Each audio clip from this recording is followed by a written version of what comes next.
Vaina, habri blachi verde.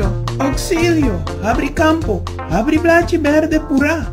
Orde dia 28 de março, nanga será blachi verde, ilegal não kuta asuta corsoa marcha mane fruminga by snack de trago meixes. Jacobo, ta wormi wif ita captabo bom. O quer bisami com snack ta vende bebida, comida e oferecer serviço de Patrício e Don Chema na snack mês depois de 3 tragos? Exatamente.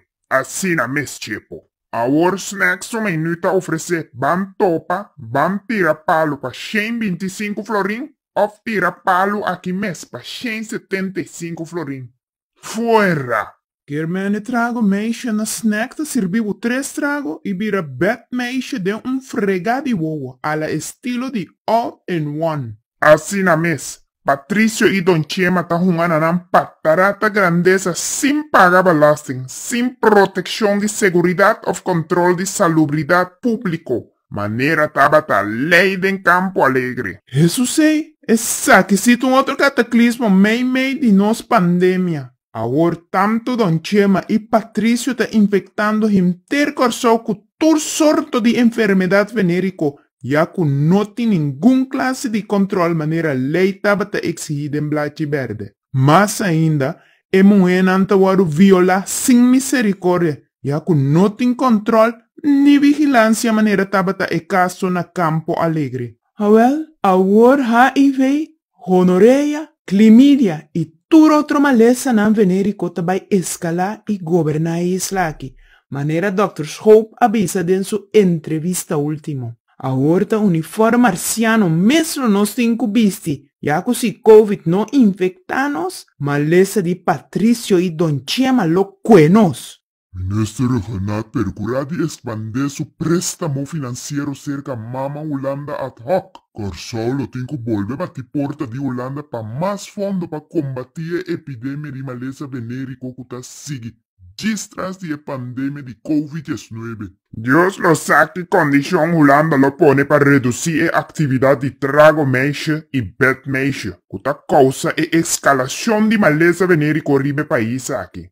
Campo Alegre tabata é solução com a organização e combater maleza venérico de uma maneira regular.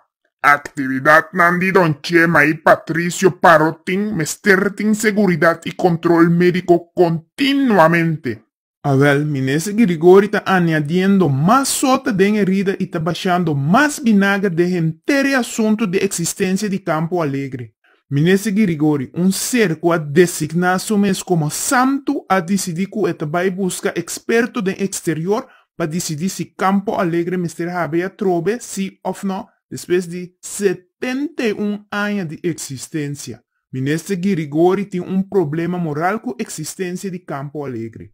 O Tabata te promete que o Ministro Grigori anance e lo vai ter muito mais depois que ele laga tumba. Ministro Grigori é ministro de justiça e não ministro de moral. Ministro Grigori não tem direito nem autoridade para decidir se assunto de Patrício e Don Chema em Campo Alegre está moral, sim ou não. Ministro Grigori me está claro que halé na mão também está algo imoral de ovo de seu senhor. Me não quer nem pensar que lo passa com corso sem desahogo de Campo Alegre. Nós temos uma cultura caliente, como Mester de los nos aba de uma maneira organizada para nós não haya nos de piscalat. Imaginabo, turco lo Mester que arriba corso com beren hein hincha 24 horas para dia, sem ter uma forma para dar um alívio. Lota algo mais tenso e peligroso. Mita espera que o Renato Pagatino e começar a trazer presupuesto para fiança de mais placa para combater a pandemia de Patrício e Don Chema. É Mester papel sério com o Ministro Grigori para não abrir campo mais pronto que está possível. Corso o Mester de seu Campo Alegre para ajudar uma comunidade e cultura que está requete caliente. Abre campo back, abre campo back.